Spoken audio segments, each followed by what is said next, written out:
Hello, everyone. Welcome to Snap Take. This is Glazer of Snap Judgments, the official podcast of Marvel Snap Zone, and we have an absolutely stacked video for you today. We are going over some start of season versus end of season decks, particularly Move and Phoenix. We're going to look at two bonus decks that I've been having a lot of success with, and we're announcing winners for the Twitter and YouTube portions of our giveaway. Before we get there, though, I'd like to invite you to subscribe to the channel. We do the biggest giveaway in all of Marvel Snap every single month. We're giving away 15 season passes this month.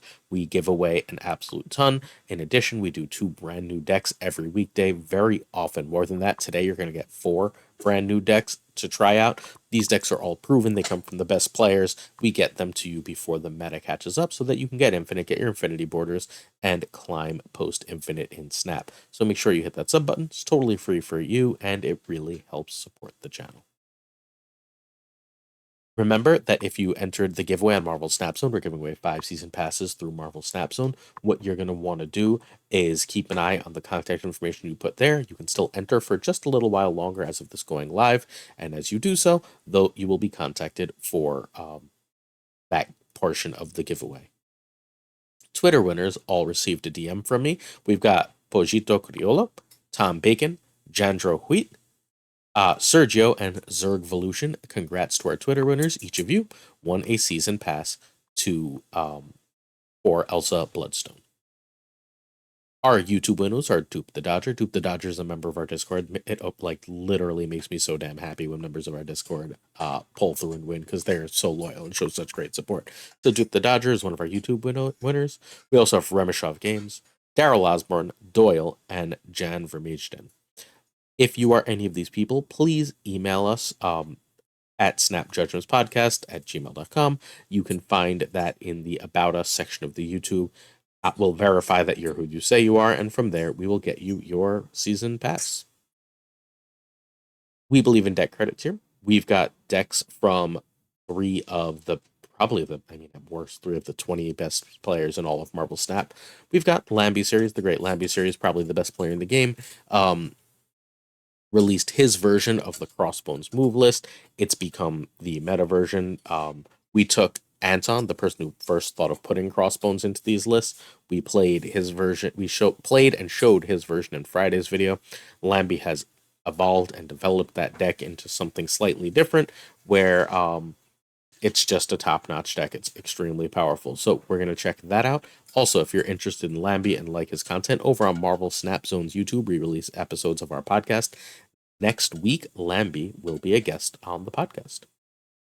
KMBest Discord suggested a Phoenix Force deck to KM, and it turns out that's just my deck. It's the deck that I got my Infinity border. I sort of blew off Infinity Conquest this month. I haven't had a lot of free time with the start of the school year, but it's the deck that I got my Infinity border with last month, and we've talked about like 5 times in this channel. We're going to look at what KMBest Discord did to it and talk about that deck as well. And finally, we have 2 more decks. One I can't credit, and these are not full guides, but we're going to take a look at a deck by Revis. Revis is a phenomenal Snap player who you should really be checking out. Our first deck, this was the start of the season Lambie deck. This was Smooth Silk. It was basically trying to win across twin axes, those axes being Kitty and Angela, and moving cards like Silk, Nightcrawler, and Jeff to Kraven. It constantly switched between these 2 things, using Spider-Man to further pump Angela, then move over to Kraven, so on and so forth, and gain a bunch of power. It would end up with a lot of things around 7-8 power, which was great at dodging opposing Shang-Chi, while you had your own Shang to take care of anything that went big. This was the meta deck for a little while as soon as Lambie created it. Reminder that although Lambie created this exact version, Owl God had something reasonably similar that was also an absolutely stellar deck. We all stand on each other's shoulders and build off each other's ideas, but this Lambie deck was the meta for a while, until around the end of last season when it started to get overtaken by Broodme. Well, that deck has now become this. So we're going to flip back and forth as we look at what changed. Gone are Kitty and Angela, notably. They're good, but not necessities, as the train passes by outside my house. Mobius has joined the deck so that you don't get shut out by opponent nonsense like Wave, and all those locations and other cards that can ruin your life. Mobius handles those. Also, 2/3 is just decent stats.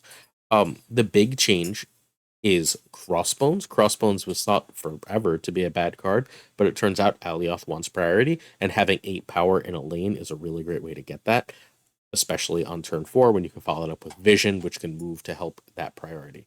Also, really, really cool is if Jeff is alone in a lane and the opponent doesn't have anything there, you can play Crossbones and move Jeff at the same time.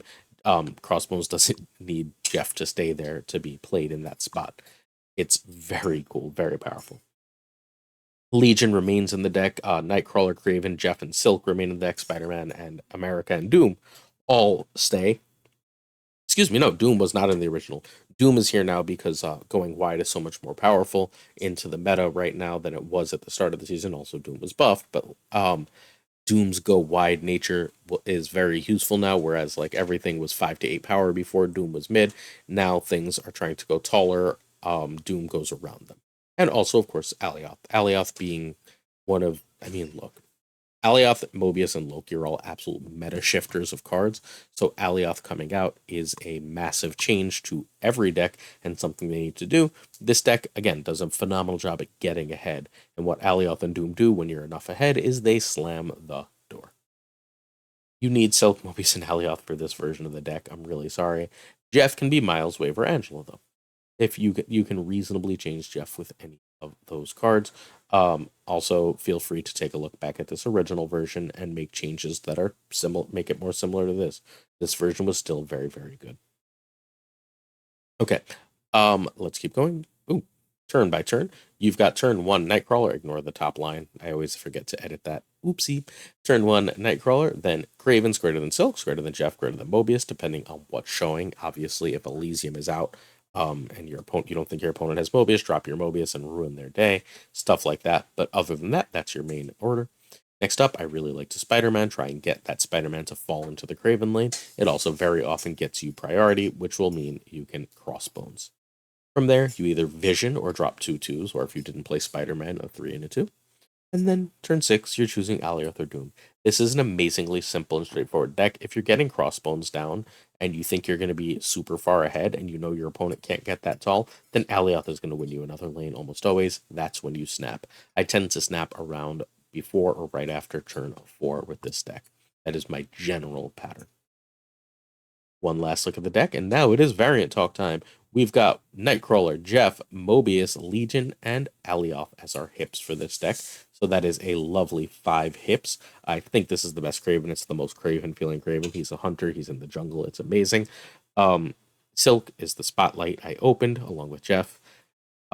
This is a Spider-Man that came from the season pass. It's still my favorite Spider-Man. This is also a phenomenal Crossbones, as he's the noir art is some of my favorite in the game. I kind of hate this vision, but hey, it's better than base art. And this is best Doom. Go away, baby Doom. Play with the Fantastic Four like you're supposed to. America Chavez is glorious. This is one of the 2 best America Chavez, I think, along with the one where she's punching straight ahead. Um, yeah, I've got 3 really good Nightcrawlers I like, and 2 Legions I really like, but everything else, these are my favorite variants of them. I like a lot. The other Nightcrawlers are the Jim Lee and the one we got from the Twitch drops, and I've got the guitar playing Legion, which you can see right back here. That's the other Legion I have and one of the other Nightcrawlers I have. So I like these slightly better, but like, damn, it is quite close. All right.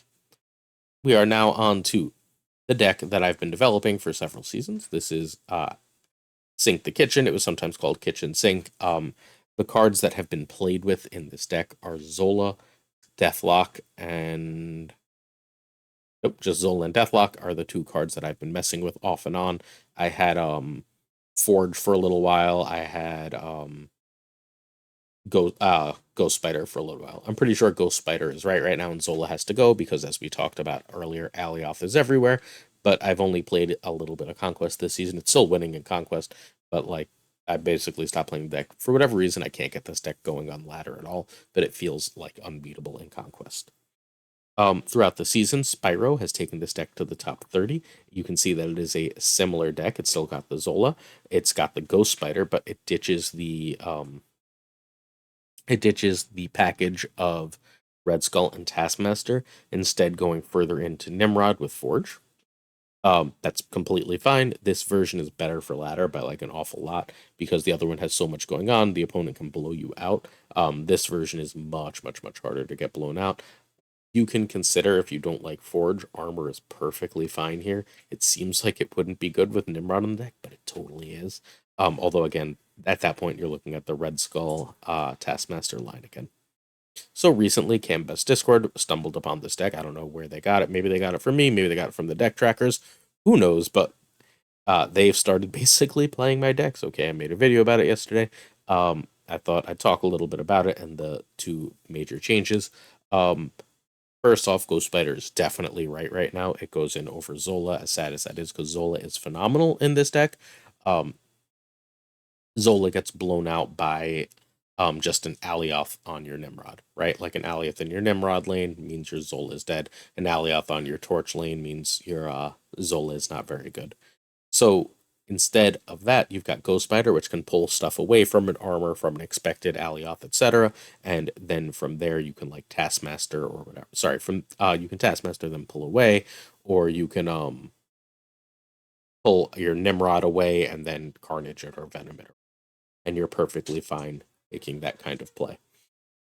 The Forge is a good backup plan for Shuri for Nimrod, but I don't like it. So my problem with it is that you very often want to basically Venom or Carnage your Torch or multiple men, right? And then if you have to change your game plan mid-game and go into the Nimrod plan, you now only have one kill for the Nimrod, and that's very rarely enough to win the game, whereas that Carnage play would be, or that Deathlock play would be. So I really think the third kill is more important than Forge here. That's the one change I would make. Other than that, it's the same deck, right? Okay. You're gonna need Ghost Spider now, or Armor and Alioth just straight beat you. You didn't need Ghost Spider before because Armor and Alioth weren't as much in the meta. Phoenix Force is obviously needed. Nimrod is obviously needed. These are Phoenix Force and Nimrod decks. And I'd like it noted because later today we're going to do our giant season pass preview, which is we go over all the spotlights for the month. We got decks for Elsa and decks for this week's spotlight caches and all that stuff. Make sure you sub so you don't miss it. We do all that stuff this week. But if you just buy the season passes, you'll have all these cards, right? All you have to do is buy season passes. Someone on my Discord, and if you are not Series 3 complete, please, I'm begging you, join the Discord. We have someone there who's putting together a spreadsheet that tells you with your strategy how long it will be before you can have all the cards. So please make sure you check that out if at all possible. We need people who aren't Series 3 complete to like say what their collection level is, what their spending habit is, so that we can perfect that, so we can mass release it. So hop on our Discord. The link is in the description here. We are on the podcast Hang with the Host section. Check it out. But you should buy the season passes. The season passes are incredible value. They're like $60, $70 worth of value for $10. You should buy them, and then if you have been buying them, the only 3 cards in this deck that are Series 4 or 5 are Ghost Spider, Season Pass, Phoenix Force, Season Pass, and Nimrod Season Pass. And you would already be there, already be set for this deck. And lastly, I think I said this earlier, but Deathlock is way more important than Forge in this deck. Forge is nice, but the only thing you ever really want to forge is Nimrod, whereas Deathlock helps you win more games. All right. Turn 1, you Human Torch. Turn 2, you Multiple Man. And then turn 3, you eat one. I tend to try and eat them with Deathlock if possible. I like to save the Venom and Carnage for later. The Carnage in particular allows me to have access to Ghost Spider. If you can, you Phoenix at that point. I think Phoenix is still the main game plan. Dragging multiple men all over the board is fine. You can also, if it's multiple men you ate, go Shuri into Phoenix Force, and that's very often enough to win the damn game too. Because that'll be 16 power in 2 lanes from that Phoenix Force. Anyone who's played Vision at that point understands exactly how strong that is. The Shuri Vision deck, that's 16 points across 2 lanes, and you can make that even bigger if you've got like Ghost Spider. Because your last turn can still be Ghost Spider and Red Skull or something along those lines, right? Like it's a lot of damn power. It's just a lot of power. Deck is absolutely sick. If the other Shuri play besides Phoenix is you can Shuri and then as your move, or even Shuri on turn 5, but it's Shuri and then Nimrod or Red Skull. And then if you played Red Skull, you play Taskmaster. If you played Nimrod, you play Venom and Carnage, and you have Ghost Spider to avoid an armor or an Alioth or whatever is going to cause you trouble. If you Phoenixed Human Torch and you're sure they don't have Killmonger, feel free to just move that Human Torch all over the place and end the game by dropping a Taskmaster to copy that Human Torch. That usually wins the damn game too. Pretty good. Don't be afraid to, once you've got your Phoenix stuff going, if it's Human Torch, spend turn 5 playing Shuri, and then you can play something sort of small like a multiple man on Shuri last turn, so if they Alioth, you're fine, and you can still drop another decent sized card to win elsewhere, because that torch is still running around to win. Or not even play there at all and drop an America or Red Skull better to fake out their Alioth, and then you just moved your torch there, and now you have a giant torch. But if you can move that torch around a lot, you get like a 28 to 56 power torch. You then Taskmaster. Move locations are like insta snap on this. Destroy locations are very often insta snap. You can't play here locations are very often insta snap. This deck is unfreaking real. It's one of my favorite decks in the game. Probably my favorite deck in the game. All right, variant time. This is the Season Pass Ghost Spider, Phoenix Force, and Nimrod. See what you get for the bundle? You get not only the card, you get the cool variants. Although I don't really like this Ghost Spider variant. This is a hip light deck, which just breaks my heart. The only hip we have here is Nimrod. Hips are the best variants, but only one here. I don't like this Forge, but it's the only Forge we have. We have the Jacinto, Carnage, and Venom, always awesome. A very solid multiple man of relay racing with himself. Again, a very cool Torch. The best Shuri in the game. A Red Skull, screw Nazis, but it was a really, really great deal for a bundle, and a very good Taskmaster. Overall, pretty happy with the look of this deck. All my borders, as always, are gold. No base art in the whole deck. Very, very satisfied. Very satisfied. All right, our bonus decks. Revis has been playing this, and it's super cool. It's a cross between that last deck and Junk. Basically, you've got Carnage and Killmonger to kill that torch. You've only got Carnage for multiple man, fair warning. At that point, you can drop Phoenix Force and do the whole big card thing. The other cool plays here are you've got Sentry and then you've got like Viper or Beast to like pull that back. You can go on turn 5 or turn 4 into 5 Spider-Man 2099 into Ghost Spider to kill stuff. I played this to an Infinity ticket and managed to kill a Magneto. Only good Spider-Man 2099 kill, but he was a 418 then. I guess he was a 520 there, but whatever. 520 is still great stats. Everything else is like fairly self-explanatory, right? Like if you're gonna play Hood, you want to get rid of it with Carnage or Viper it across. You also want to save one of those for Sentry if at all possible, because sending the Void across is often game winning. You've got Ghost Spider for either your Phoenix Force or your Spider-Man 2099, and your worst case for 2099 is he's a 4/6. Beast gives you a backup plan for getting rid of that Hood or Demon if they fill the location, if you're worried about things. Torch, Multiple Man, and Phoenix Force are just a really nice backup plan that get you a lot of power and help you win the lane. It's a really, really fun deck. Revis is a genius, and you should try this out. We've also got this deck. I had 3 Infinity tickets. I played one completely by accident and lost it to nothing. I was playing a meme deck. I thought I was playing Proving Grounds.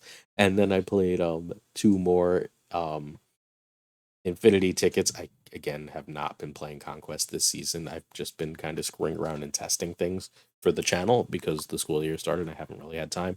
And Conquest Infinity stresses me out. So I played this to game 5 of Conquest where I lost in a 2-2 matchup to a 50-50. Where like if I had placed a card differently twice in the game, I would have won the Infinity border with it. This deck is really good. Most people are running either Bishop or Hulkbuster in the deck. I replaced them with Shadow King because Shadow King is phenomenal right now. With Luke Cage, he can't hurt me, but there's Red Skull everywhere, and being able to shockingly go over the top of a Red Skull is absolutely stellar. Being able to, if I don't see Luke, reset all the cards that a Cyclops is hitting, for example, happened multiple times, was fantastic. Saying I can ignore that Nebula and Sunspot till late game and make them utterly useless is phenomenal. Shadow King is my tech for the deck. Everything else is fairly self-explanatory. Mobius means you can always do your combo at the end of the game, and the combo is basically you go Kitty into Hitmonkey into Mysterio, and then you just have a ton of power. And if you can play both Wasp and Yellow Jacket with it, you're just over the top. Thor, Jane Foster helps you get all those things. If you played your regular Thor first, you'll also get a Mjolnir, so that's an extra 6 power out of that. Angela gets reasonably big. Kitty is not a priority, except that she's the only one that can go with Hitmonkey and Mysterio. But if you didn't play Thor, right, you didn't see Mobius and you're worried about Wave, which happens several times. I ended up going Hitmonkey, Mysterio, Yellow Jacket, Wasp on turn 5, and then just dropping Jane or just dropping some cheaper stuff on turn 6 and not really stressing it. So there's a lot of play to this deck. It's really cool. It's a bonus. It's a present to you. Please try it out. Try this deck out, and if you can, I know a lot of you don't have 2099, try this out too. And some of you at this point are going, why do all these decks have such high series guard? I did a half-hour guide to all things Series 3 to like how to build any advanced deck, how to target a deck, what free Series 3 to go for, all that stuff. It's yesterday's video. It's not doing great. I knew it wasn't going to do great. It's only for like I'm hoping people who need it find it. Sometimes you got to make things that you know are going to do great hits because they help the community. So if you are part of that community that needs that help, please make sure you check out yesterday's video.